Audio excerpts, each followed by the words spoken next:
I work at the Dwight School. It's in the Upper West Side of Manhattan in New York City. We are a K-12 school. Our motto is that we ignite the spark of genius. We take students of all learning styles and passions and bring them into the International Baccalaureate program. My name is Shauna Fitzmahan. I'm a TOK teacher and an MYP Individuals in Society teacher. I'm also the advisor for our student government. There are 60 students in the 11th grade. These students have a variety of learning styles. Differentiated instruction is essential for Dwight students. They will ensure that they're successful not only in their IB exams and university, but whatever career they choose to pursue in the future. In the TOK lesson you're about to see, students are going to go through a process of inquiry. Good morning. It's good to see you. Today we're going to be looking at real-life situations and coming up with a series of those questions, those three-tiered questions, close-up, broader, and broadest questions. I'm going to ask them to think of a real-life situation that is controversial and has a lot of perspectives. I'm going to have them describe that situation and as a group decide on one to focus on. I will use differentiated instruction in this lesson to help reach out to all learning styles.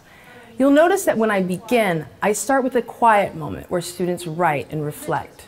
This is to help students who might be more interpersonal, more reflective, to have a moment to think before we open up as a group.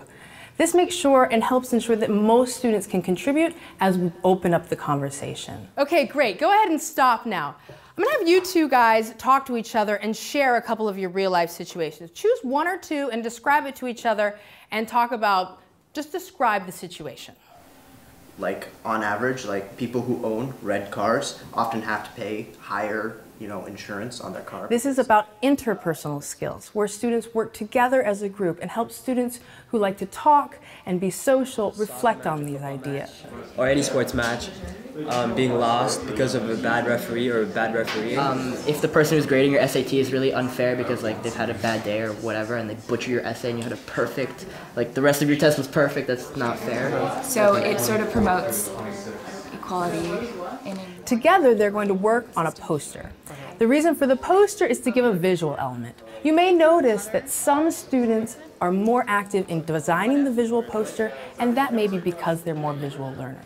It's the hope that through them designing a poster, they can then reflect on the concepts and better understand it. Some students might also stand up while they design these posters or put them on the walls. This is good for students who are kinesthetic. It's hard for kinesthetic learners who like to move, to sit for 45 minutes straight. So this gives them the freedom to move around a little bit and ensure that they stay engaged in the lesson.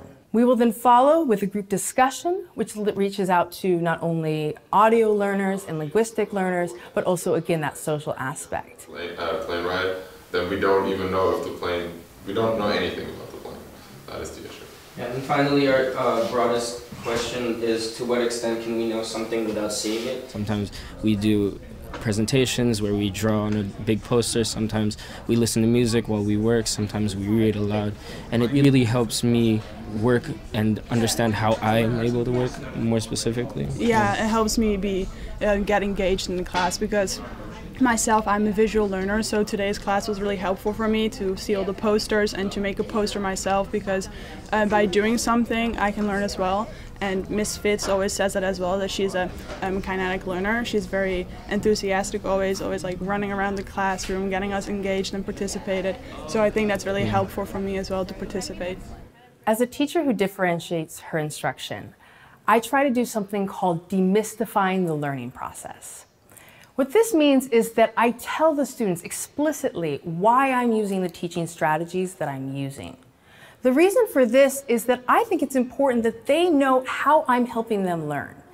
In that process, they can take the learning home and continue at home as well in their future careers.